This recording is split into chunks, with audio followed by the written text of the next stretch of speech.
Welcome to Busy Garden Life. Today I am getting ready to plan my garden out. I did this last year, so it's a little bit easier this year for me. If you don't plan your garden out, I really think you should because one, it helps to know what you're planting, where you're planting it, and you can kind of reference it throughout the year. And it also helps you to decide like how many of each plant you're going to plant, and when you start your seeds you know how many you need as opposed to just going in blindly. All right, so I wanted to share with you my tips and tricks of how to plan the garden, what you should think about, what you should do, not do, and all of that stuff, right? So to start off with planning your garden, where are you going to put your garden? All right, are you going to have a big garden? Is it going to be just raised beds? Make sure it's in a sunny spot. Do you have a spot in your yard that's really sunny that everything will grow really well? Because that's what you're looking for. All right, I don't do any raised beds. I just have a big flat garden, rectangle. We have it measured out and boxed out. So I tend to not worry about the raised beds, and we just plant straight into the ground. So that's kind of up to you, what kind of space you have and what you're looking for. All right. The next thing after you figure that out is what do you want to plant in your garden? All right. I know it seems silly to even ask that question, but you want to make sure that you're planting things that your family is going to eat or that you guys need. We don't eat radishes and turnips and things like that. So for us, I don't tend to grow anything like that. I look into the tomatoes, the green beans, the corn, celery, onions, carrots, things like that. Those are our main things. So when you are planning your garden, plan it around things that you're going to use and your family's going to eat. The next would be how much do you want to grow? All right, you can make it as big as you want to. You can make it as small as you want to. Now, I went big last year and I was like, I'm just going to throw a whole bunch of vegetables in there and grow as much as I can. Some of it worked and some of it didn't work. And that's okay. But this year I'm going to plan on doing another big garden. I do like 30 tomato plants because I like to can whole tomatoes and diced tomatoes and sauce and ketchup and salsa. So for me, I like a lot of tomatoes. Green beans, my family eats green beans all year round. So for me and us, it's nice to have it so that we have a couple meals every month that I can pull out of the freezer and use our fresh green beans. We do a lot of sauces with onions, carrots, and celery as the base. So I want to plant and grow a lot of those as well so that I can freeze them either chopped up, I can can them, and I can use them for all of my sauces, and I don't have to buy those vegetables throughout the winter when they can be expensive. So as you're planning your garden, kind of plan out how much you think you're going to need or use throughout a year. You can always plant extra, and whatever you have extra you can give away, or try and go small to start off with and see how well you do. It's kind of up to you what what you want to do with how many. After you kind of figure out how many you're going to do, you can go ahead and start planning it out. Now, I take a piece of graph paper. I know it's kind of nerdy, but I can measure out the space, and I can measure out how much of each vegetable I want. All right. The other reason that I really like to do this is because you can companion plant.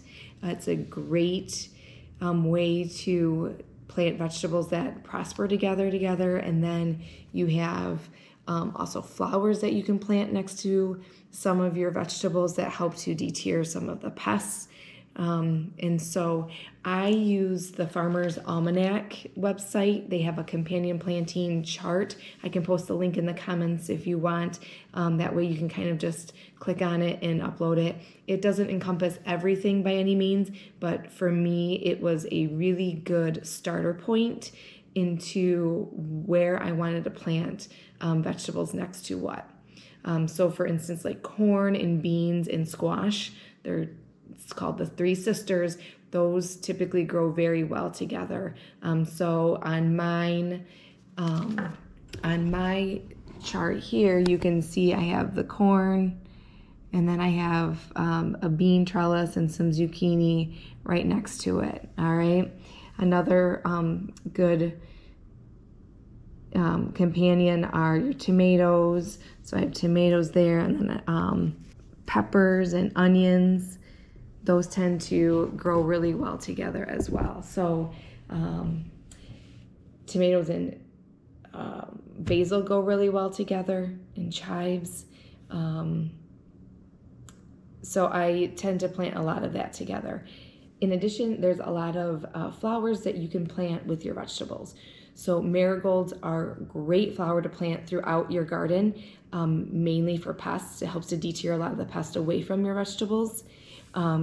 Zinnias and calendula, they're both edible flowers. Those again are great to help deter pests. And borage is one of my favorites. Borage is awesome next to your strawberries as well as your tomato plants. Helps to deter the aphids and just helps to make the plants grow well, right? So as you are planting your garden, look at that. It doesn't have to be exact by any means. If you're struggling with it, just plant something out or put, a little bit of your nasturtium next to some squash or cantaloupe or pumpkins. Throw some marigolds around and just make it whatever you want to. It doesn't have to be perfect. It just has to work for you. All right. So another tip for planting the garden is making sure that all your tall plants are more on the north side. So as the sun kind of comes around, those tall plants aren't going to shade in the afternoon all of the smaller plants. So that's a big thing to try to remember, the orientation of the taller plants on one side, as you don't want them to shade your smaller plants.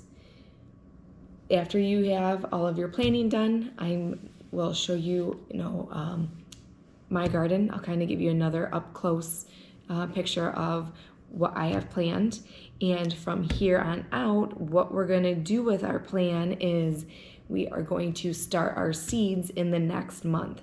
I'm actually going to start my flower seeds this week. I will post another video on that so you can see all of the flower seeds. I want to get those going right away because I want to have the flowers budding by the time I get them in the ground.